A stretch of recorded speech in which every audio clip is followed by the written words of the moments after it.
দাবি করে থাকে তারা মুসা নবীর অনুসারী। আখিরাতে উত্তম আবাসস্থল জান্নাত শুধু তাদের জন্যই নির্ধারিত। এমনকি তারা যেই ধর্মগ্রন্থ মেনে চলে সেটাই সেই আসমানি কিতাব যা আল্লাহ তাআলা হযরত মুসা আলাইহিস সালামের উপর সিনাই পর্বতে নাজিল করেছিলেন। কিন্তু তাদের এই দাবিগুলো যে সম্পূর্ণ ভিত্তিহীন ও বানোয়াট তা আজ আমরা কোরআন, হাদিস এবং ইতিহাসের আলোকে প্রমাণ করে দেখাবো। সেই সাথে আরও জানাবো কালের পরিক্রমায় তাওরাত কিতাব কিভাবে বিকৃত হয়েছে এবং বর্তমানে ইহুদিরা আসলে কোন কিতাবের অনুসারী।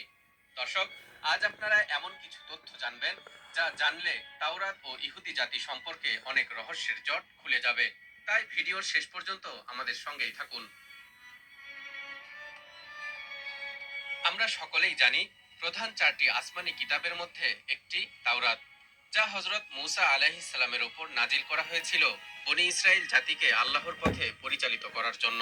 সূরা আরাফের ১৪৫ নম্বর আয়াতে ইরশাদ হচ্ছে, وَكَتَبْنَا لَهُ فِي الْأَلْوَاحِ مِنْ كُلِّ شَيْءٍ مَوْعِظَةً وَتَفْصِيلًا لِكُلِّ شَيْءٍ فَخُذْهَا بِقُوَّةٍ وَأْمُرْ قَوْمَكَ يَأْخُذُوا بِأَحْسَنِهَا سَأُرِيكُمْ دَارَ الْفَاسِقِينَ।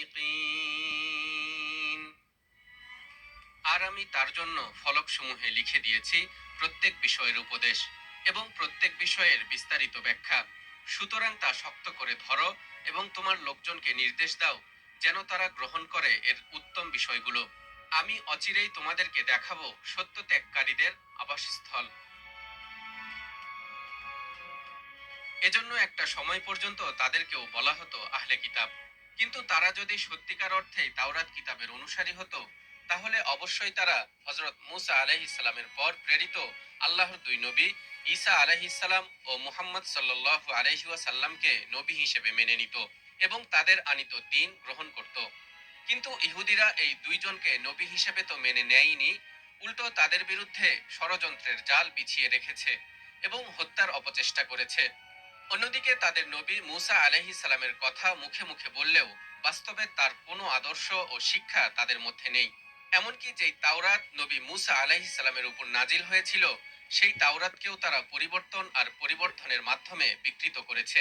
এ প্রসঙ্গে আল্লাহ তাআলা বলেন, يحرفون الكلم عن مواضعه ونسوا حظا مما ذكروا به ولا تزال تطلع على خائنة